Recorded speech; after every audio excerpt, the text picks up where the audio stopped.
By করতুক। এই মুরগিকে গাল দিছ তো তোর কি? ওরে খাসি, তুমি জানো না ওই মুরগিটা আমার মা কত ভালোবেসে দিয়েছে। ওই মুরগিকে গাল দিয়ে মারি আমার মাকে গাল দিয়া। কি বলে? তুই যেমন হা করো, তোর ওই জাতলি মাও তোর মতন একটা হা করে মুরগি দেখিছে। সারাদিন হা করে কক কক করি বেড়ায়, ঘরে ঘরে হেগি বেড়ায়। কি বলে? কি বললি? আমি হা করো? ইয়া আমি কি জ্বালাই পড়নু রে? এত লেগে দেখছ আমাকে বিষ খেয়ে মরতে হবে। কি বলে? ও গো বৌমা, তোমরা কি করছো গো? থামো থামো। আর 5 মিনিট হয়ে তোমার যাওয়া, আর এর মধ্যে তোমরা ঝামেলা শুরু করে দিছো। আপনি জানেন না মা, ও কত বড় শয়তান। ও আমার গায়ে হাত দিছে। ও কি যদি আমি জেলে ভাত না খাইছি, আমার নাম তুই না না। জানেন না আমাকে। এই তুই না যাইও না, যাইও না। ভাই ভাই কি গো, তুমি আবার কোথায় যাচ্ছো? তুই একেবারে কেস করতে। আমি পারিনি, আমিও যাচ্ছি কেস করতে। কি বলে?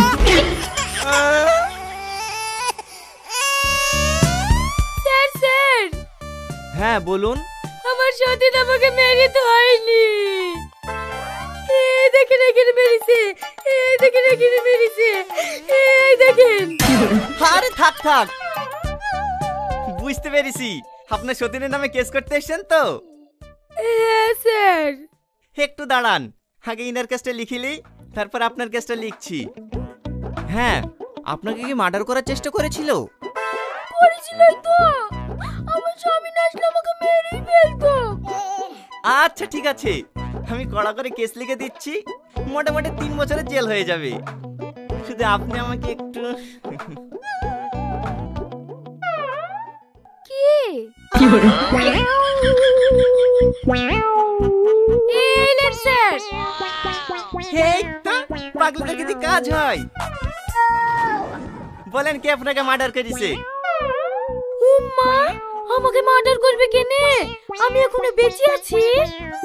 আরে লিখি দেব, তুমি মরনি তো কি হয়েছে? তোমাকে মার্ডার করার চেষ্টা তো করেছিল। এত মার্ডার কে যখন ঠিকই দেব না, সারা জীবন জেল খাই।